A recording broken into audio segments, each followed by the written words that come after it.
Tere, head vaatajad ja kuulajad!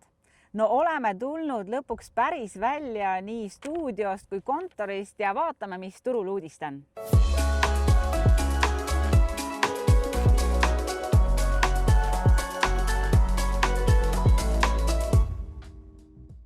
Täna on juba 15. juuli ja kes oleks eelmisel nädalal võinud arvata, et nädalavahetus toob kaasa nii palju globaalseid uudiseid, et terve see nädal on olnud turgudel äärmiselt huvitav.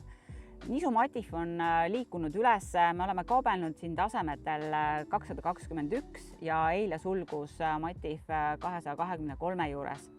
Novembri Matif on samuti väga kiiresti üles läinud, õlikultuurid kauplevad äärmiselt kõrgel tasemel. Täna me kaupleme novembri Matifist tasemel juba üle 540, kuigi eile õhtul natuke andis tase järgi. Mis siis meid on kõige rohkem mõjutanud? Eelkõige on kaks faktorit, ongi siis geopoliitika ja ilm.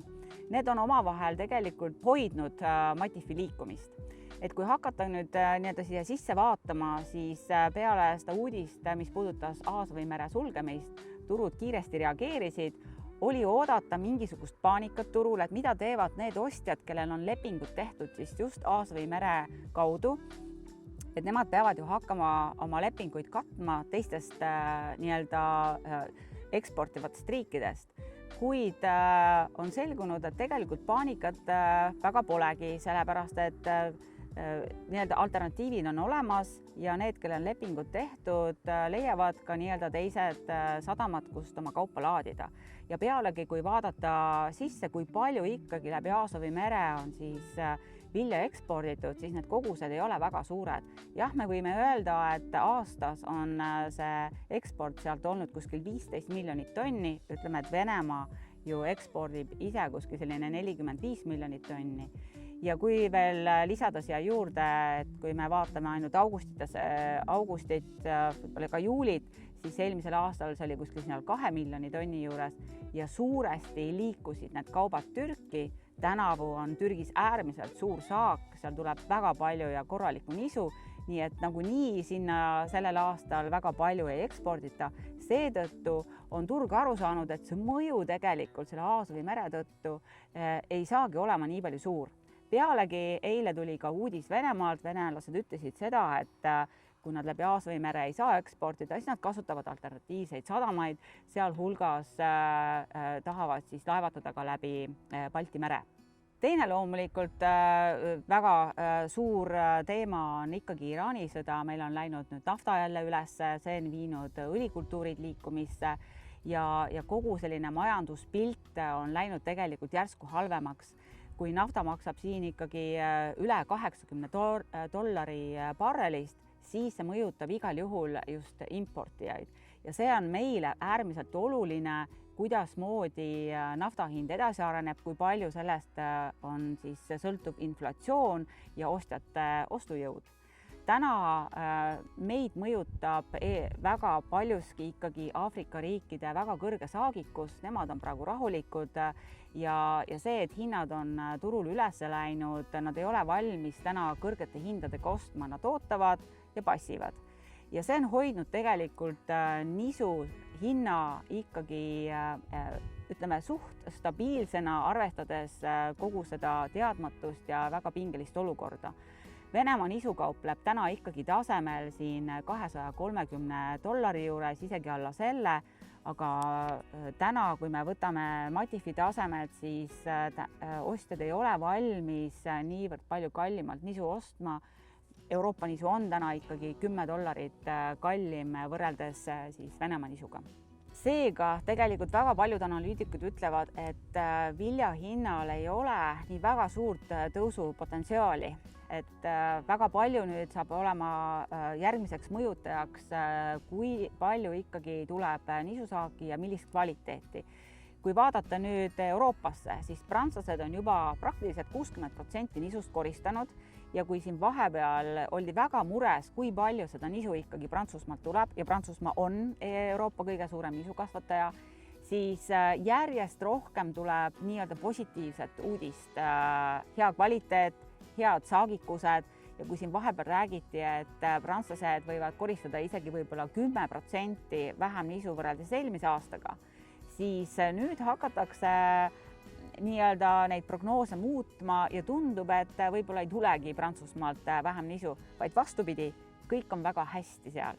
Teadmata on veel praegu Saksamaa ja kui sakslastega rääkida, siis nemad on enda prognoose küll vähendanud, et võib-olla Saksamaalt tuleb 1 miljon tonni vähem ja seal ei ole praegu üldse teada, millist kvaliteeti tuleb.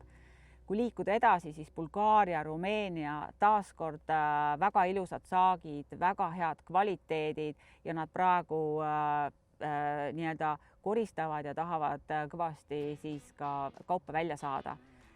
Venemaalt tulevad jälle positiivsed uudised, et taaskord nisusaak on hea, saagikus on hea, kvaliteet tugevalt üle 12,5 proteiini, nii et ükstapuha, kuhu siin meie lähiriikidest nagu vaadata, kes on meie konkurendid tegelikult ekspordis, siis täna väga suuri probleeme ei nähta.